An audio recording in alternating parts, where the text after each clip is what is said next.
السلام عليكم اخوتي، لاباس عليكم؟ بخير مزيانين؟ كنتمنى تكونوا مزيانين، تكونوا في احسن الاحوال. جيت نشارك معكم بعض الوصفات ديالي اللي هما جوج ديال الكيكات والبانكيك، ساهلين اقتصاديين في التحضير ديالهم وكيجيو رائعين وباردين ومنعشين. حضروهم من الكوتي او الفطور او شي خريجه، او الا كنتو ماشيين عند شي واحد حضروهم كيجيو خفافين. خليكم مع الفيديو ومع المقادير وما تمشيو فين. وما تنساوش اخوتي تعملوا لي واحد اللايك واشتراك القناه ديالي باش تطلع القناه ديالي، وشكرا لكم اخوتي بزاف. المهم خليكم مع الفيديو. بالنسبه للكيكه الاولانيه اللي غادي نعملها بالكريم باتسري، غادي نعمل فيها جوج بيضات، كاس ديال السكر ما عامرش. بالنسبه للسكر كيبقى اختيار، عملوا كاس عامر او عملوا نص كاس. انا دائما كنحاول بامكان نقص من الحلاوه، وتعودنا على ان الحاجه ناكلوها هكذا نقص شويه السكر احسن، كتجي مزيونه الصراحه.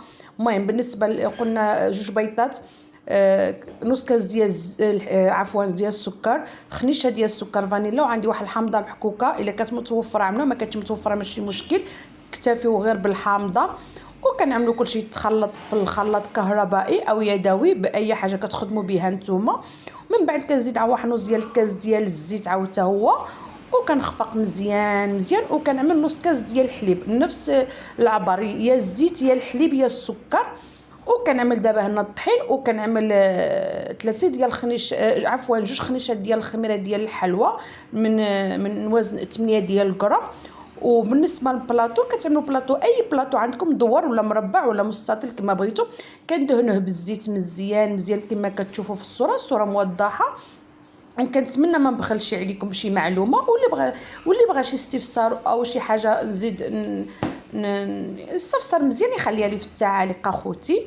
المهم بالنسبه دهنت المول ديالي بالزيت ورشيته بالدقيق كما كتشوفوا اخوتي. الخليط كنخليوه يبقى خفيف واحد شويه، ما كنتقلوش الخليط ديالنا باش كتجي الكيكه ديالنا معنا هشيشه ورطبه بحال الجنواز. بالنسبه حاولوا بما امكن توزعوا الخليط ديالكم على جميع الجوانب باش ملي كتسقيوها ما كيخرجش ديك السيرو او اي حاجه بغيتو تسقيوها بها. من بعد اخوتي ما دخلت الكيكه ديالي الفرن كما شفتوا. دابا هنا غادي نحضر معكم واحد البانكيك كيجي اللي هو رطب الصراحه وسهل واقتصادي وكيخرج كميه كثيره. المهم بالنسبه انا نعمل 3 بيضات، ما بغيتو تعملوا جوج بيضات عملوا، انا كيعجبني نعمل 3 بيضات باش كيخرج واحد كميه كبيره. نتوما كتعرفوا الوليدات تبارك الله كيعجبهم ياكلوا هذا الشيء هدايا، بخصوص في الصيف الحاجه اللي هي خفيفه. حتى الا بقى نص الصباح مثلا كيعجبهم يفطروا به، ما كيقولهمش عقلهم ياكلوا الخبز ولا هذه.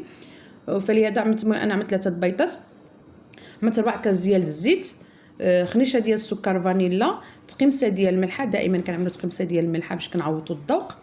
حتى السكر، بالنسبه للسكر تا هو عملت انا قد ما عملت الكميه ديال الزيت نفس الكاس عبرت به. وعندنا واحد خنيشه ديال الخميره ديال الحلوى حمراء من وزن ديال 8 غرام. عملنا كلشي في الخلاط كهربائي. بغيتو تعملوها في بالخلاط يدوي هكذا في شي مول وخلطوا بيداكم ماشي مشكل. وبالنسبه عندي هنا نص كاس ديال نص كاس زيت، نص لتر ديال الحليب قال الكاس، محيد منه واحد الكاس لانه واحد الكاس كنزيدو انا بالمطايب. ديك المطايب صراحه كيعطيه واحد الرطوبه كيجي رائع جدا، وعن التجربه وجربوه وديك الساعه نتوما غادي تحكموا بيدكم. وفي نفس الوقت كنقتصدوا على الحليب واحد شويه. المهم هو هذا خوتي الخليط ديالنا من بعد ما خلطناه في الخلاط الكهربائي. كنشل اقتصاد نصف المعيشه كيقولوا، كنشل ديك الخلاط من ديك الخليط بالحليب وكنكبو. المهم هذا هو كاس ديال الماء طايب كان عندي في الغله كيغلي. من بعد ملي كنبد ديك الخليط زيدتو عليه. دابا غادي نزيدو ديك الزلافه ديال الدقيق، ولا الا كان باقي خاص زيدوا الطحين، واحد الخنيشه ديال الخميره ديال الحلوى من وزن 8 غرام. المهم بالنسبه للخليط ديالي انا خليته خفيف واحد شويه، ما بغيتوش يكون قاصح باش لان ديك البانكيك ديالي انا كندهنو بالشوكولاط وكنطويه، ولكن العجين قاصح راه ما غاديش يبغي يتطوى لكم. هذا السر من اسرار ديال البانكيك باش يجيكم بهذه الطريقه اللي عملت انا يتطوى لكم هكذايا. ضروري ما يكون الخليط خفيف خفيف خفيف، ما تقصحوش الخليط نهائيا. ولا بغيتو تخليوه هكذاك داير بلا ما تطويوه، واخا الخليط يكون ثقيل واحد شويه ماشي مشكل، ولكن ماشي تسمعوا الخليط تعملوا بحال الخليط ديال الكيكه، لا يبقى خفيف على الكيكه. وكيجي الخليط ثقيل شويه على الخليط ديال الكريب. المهم انا زدت هاد شويه ديال الطحين. انا قلت لكم المهم بالنسبه للطحين عينكم وميزانكم، هي هذيك خليته يرتاح واحد شويه على بد ما رجعت نعمل نسكافي. فهاد الزلافه 2 معالق ديال نسكافي، وعمرت عليها بالماء طايب. عمرت عليها بالماء طايب. غادي نسقي بها الكيكه ديالي. شوفوا اخوتي هادو هما الكيكات اللي حضرت. هذه حضرتها بواحد البيضه اللي هي كحله متا بالكاكاو والمر، وهذه حضرتها بجوج بيضات. هذه راه شاركتها معكم، اخرى ما شاركتهاش معكم باش ما يجيش الفيديو طويل. دابا نشاركها معكم ان شاء الله يا ربي. المهم كنسقي ديك الكيكه ديالي مزيان مزيان. حاولوا بما امكن تسقيوها، شحال ما سقيتوها راه تبارك الله كتهز السقا. فهمتوا؟ راه انا زيد سقيتها، وقفت الفيديو صافي وعاود سقيت هذه الكحله حتى هي. عاود ديك زيت انا شويه ديال نسكافي وشويه ديال الماء طايب، لان ديك الزلافه تقريبا سقيت بها. ديك الزلافه راه صغيره ماشي كبيره، سقيت بها ديك الكيك ديالي بجوج بهم. هنا غادي نحضر كريم باسري. بالنسبه لكريم باسري من 2 معالق ديال السكر، وهي في هذيك كيجيو 3 معالق ديال السكر، انما انا عملت 2 معالق ديال السكر وتبارك الله جات حلوه مع الكيكه حلوه. يلا هي هذه كتجي. و3 ديال المعالق ديال النشا. وكنعمل الحليب. انا كنعمل الحليب وانا كنخلط الخليط حتى كيذوب مره بصفه نهائيا. هنا عملت نص يطرو ديال الحليب كامل. نتوما كان عندكم الحليب ديال الكرتون اولا ديال الميكا، كيبقى للاختيار ديالكم. حنا هذا كيتباع عندنا هذا ديال الشمال. المهم بالنسبه من بعد ما عملت على بوطه الخليط وغلالي هاو كما كتشوفوا، كما كيغلى كنكبوا على الكيكه ديالنا وخلوها تبرد. الكيكه الصراحه هذه ملي كتبرد كترجعنا بعدا من عشاق ديال الكيكات هادو. كيحمقوني بخصوص الكيكه ديال الكريم باسري مع الكوك كتجي مواتيه الصراحه وكتعجبني. المهم هذا الشكل هذا يمكن لك تعمل فوق منه الا بغيتو ديسير، يعني بانان، فريسه، الكيوي، اي ديسير عندكم، الخوخ. ومن بعد كتعملوا فوق منها الخليط ديال اللتين والفلان حتى هذه كتجي مزيونه. المهم هذا هو اخوتي البانكيك ديالي اللي حضرت. سمحوا لي ما شاركتش معكم الطياب لان باش ما يجيش الفيديو طويل. المهم بالنسبه للطياب كتعملوا المقله ما تكونش كتلصق، وكتبقى تعملوا فيها البانكيك ديالكم يطيب على حساب الحجم اللي بغيتو. انا كيعجبني الحجم ديالو صغير واحد شويه. هو هذه الطريقه اللي كنعمل انا صراحه. هذا الشكل هذا كيجي مزيون وكيجي بريستيج بحال اللي كنقولوا. عليا قلت لكم انا خليوا الخليط خفيف باش بغيت تطوى معكم. الا كان الخليط ثقيل ما بغيتش يتطوى وغادي يتقطع. فلهذا دائما الخليط ديال البانكيك ملي تكونوا غتعملوا له هذا الشكل بحال هكذايا خليوه يكون خفيف. المهم انا كندهنوا بالشوكولاط ديال الدهن. نتوما بغيتو تدهنوا بالشوكولاط ديال الدهن والبنان دهنوه، ما بغيتو تخليوه هكذا صافي ماشي مشكل. المهم انا دهنته بالشوكولاط بوحدو بلا بنان، وكنعملوا هذا الشكل هذا كما كتشوفوا اخوتي في الصوره. كيجي مزيون الصراحه وكيجي بريستيج وكيجي رائع جدا.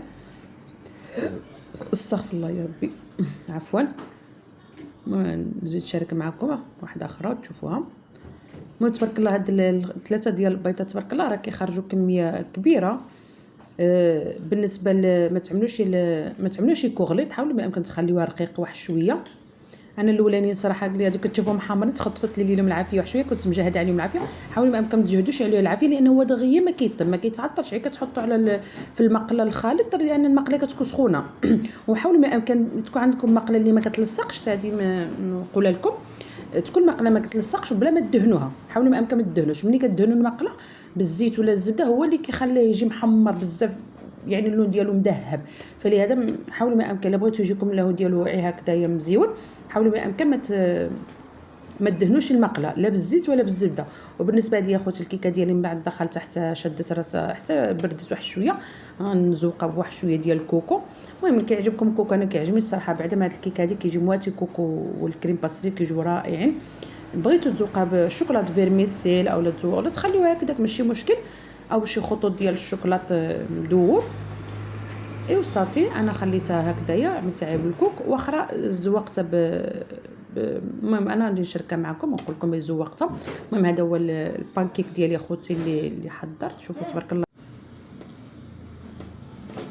شوفوا كيجي اخوتي كيجي رطاب تبارك الله، كيجي رائع الصراحه مع الشوكولاط كيجي مزيون بزاف. كنتمنى اخوتي نال الاعجاب ديالكم، وعاود نزيد نفكركم مره ثانيه ما تنسونيش من الدعم والتعاليق واللايك وبارطاجيو فيديو. وشكرا لكم اخوتي اي واحد كيعمل لي لايك واي واحد كيعمل الاشتراك في القناه ديالي باش تطلع القناه ديالي. نتوما كتعرفوني انا دائما كنعمل لكم وصفات اللي هما ساهلين واقتصاديين في التحضير ديالهم، ما كنبغيش زعما نكثر عليكم. انا كنعرف الانسان، انا بدي نكون كيعجبني ندخل الكوزينه، عجبني نحضر شي حاجه اللي هي سهله بلا واحد بلا التعقيدات واحد بلا المصاريف، لان تبارك الله الدار اللي فيها الوليدات كيبغيو ياكلوا، فلهذا دائما خصنا نحضروا لهم الحاجه اللي هي مثلا سهله واقتصاديه ودغيا ما كتوجد معنا خوتي. بالنسبه هذه هي الكيكه ديالي ديال الكريم باسري، انا غنشارك معكم التقطيع.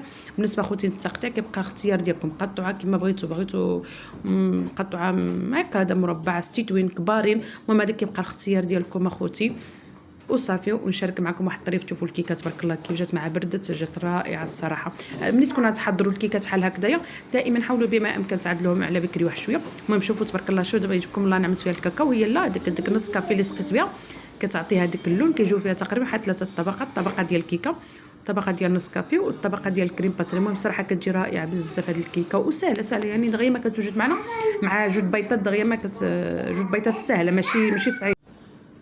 شنو هاد المول هذا الصراحه ما كيقنعنيش انا صغيور، فلذلك دائما كتلقاني كنعدل جوج كيكات، وحده بهذا الشكل هذا ابيض وكنعمل اخرى بالكاكاو والمر اللي كتعجبهم الدراري هذه، وهذه قطعت على شكل بحال شكل ديال الباستيل وجات فعلا بحال شكل ديال الباستيل الصراحه. هذه عيب واحد البيضه حضرتها الكيكه وجات رائعه مع مسقيه بالنص كافي، وزوقتها بالشوكولاط ديال الكراميل، الشوكولاط ديال الكراميل. عملت جوج علب ديال الشوكولاط كراميل ومعلبه ونص قلتينا. بغيتو تعملوهم كاملين ماشي مشكل، بغيتو تعملوا علبه ماشي مشكل، لان هذا المول هذا صغير واحد شويه صغار ما اخر عملت فيها جوج بيضات وهذه واحد بيضه، وزوقتها من فوق بالشوكولاط فيرميسيل يعني باش غيرت التزيين وصافي خوتي. وكنتمنى تنال الاعجاب ديالكم اخوتي، وشكرا لكم بزاف وبسلامه، وخليكم مع تتمه الفيديو. واي واحد جرب شي كيكه او شي وصفه ديالي خليها لي في التعاليق، وشكرا بسلامه وتهلاو لي فراسكم بزاف.